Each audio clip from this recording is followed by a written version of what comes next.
Good morning, Philippines. Good morning, Canada. And as a neurodivergent mom, every day is a new beginning. Hi everyone, welcome back to our channel. Today is a chilly one here in Yukon. Negative 34 nga degree outside. We're getting ready. Double socks, heavy winter clothes, hats, mittens, and full winter gear. And first, I dressed up Franco. Got him winterproof early, so he all set and comfortable. Then I got Caleb ready. And finally, myself. Gusto ko lagi priority si Franco. Routine is important for him, lalo na sa cold climate.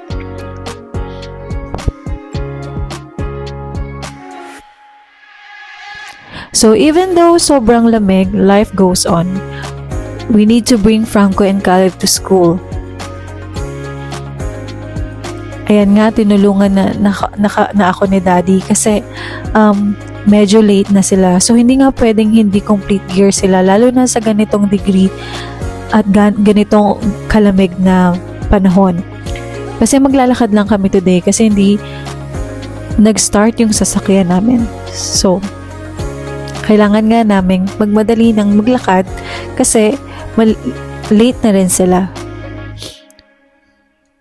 So, ayan nga, lumabas na nga kami at nakita nyo naman, 8:30 na ng umaga at ganito pa rin ka-dilim at kalamig. Ganito talaga sa winter. 6 months na ganito yung sitwasyon namin dito. Kahit na madilim, diretso ang buhay. Pasok pa rin mga bata, pasok pa rin sa trabaho at medyo hindi kami kailangang tumigil sa gawain namin sa buhay namin dito dahil sa sobrang lamig. So, sanay na nga yung mga tao dito sa ganitong setup ng buhay. So, dapat masanay rin kami. So, ayan nga, 2 years na nga kami dito na ganito yung naranasan namin.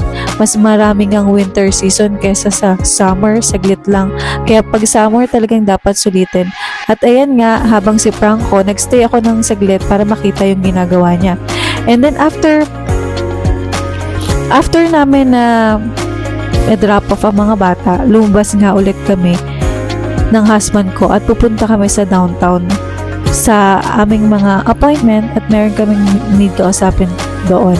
At nakita nyo nga kanina, sa paglabas ko ay merong nag-snow clearing.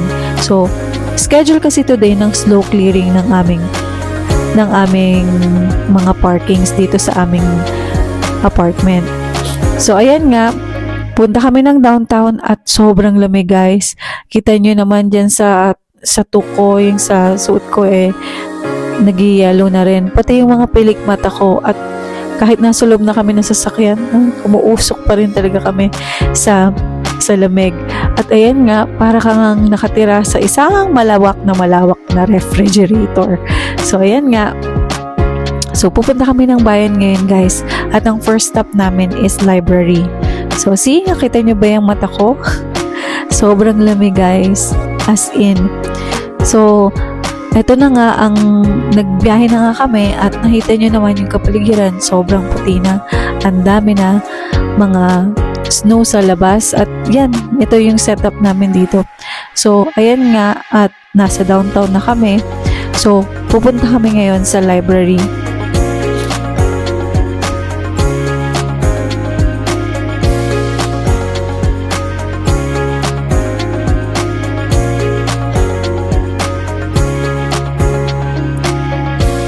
So ngayon nga, dito na tayo sa library, guys. So magko-park lang kami.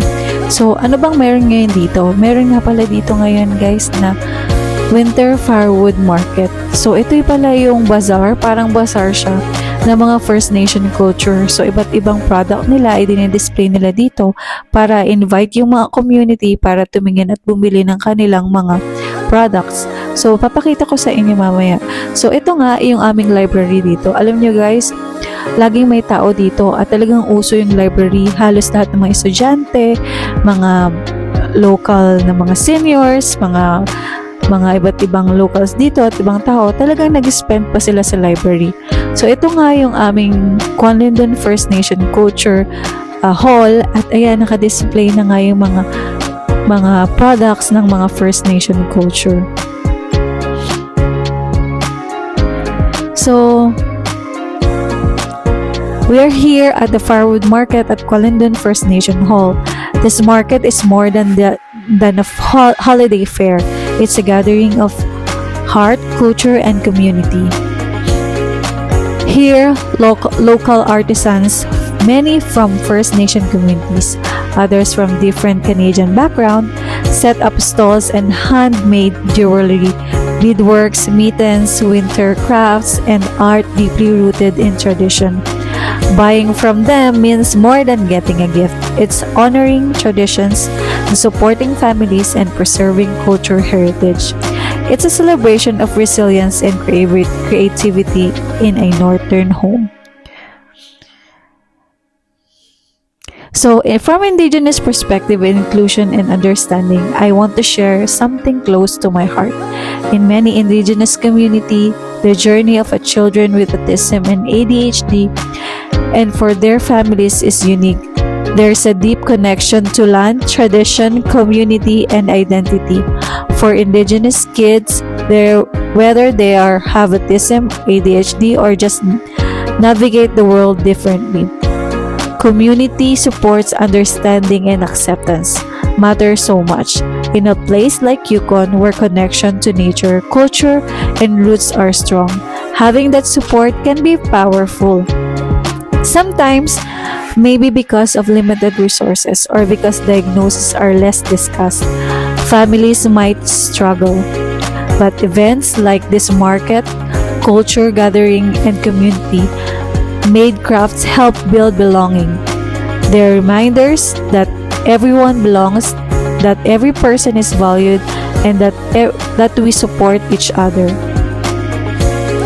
And I believe as a mom, Indigenous mom or not, we can help by creating safe spaces, celebrating differences, and teaching our kids to be proud of who they are. And in Yukon, where the land and community matter a lot, that sense of belonging can shine even brighter. So yes, even as negative 34, even days are cold and busy, so choose to be kind, right? So ayan nga, makikita nyo yung napaka-creative nila. And here, nag-sign up ako sa isang raffle. At ayan na nga, tapos na nga kami sa Firewood Market at pabalik na kami para sunduin ang aming mga kids. So ayan, sobrang productive ng day namin today. At thank you guys sa pagpanood ng aming mga videos at pag-show ng buhay namin dito sa Canada.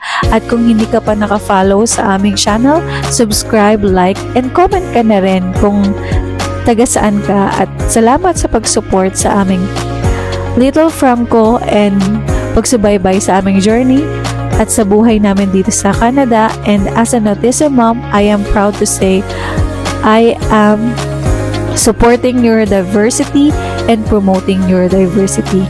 Thank you guys, and hopefully you enjoy our videos, and see you next vlog, and enjoy the day. Remember, choose to be kind, choose to be happy and life here in Canada. Thank you and goodbye.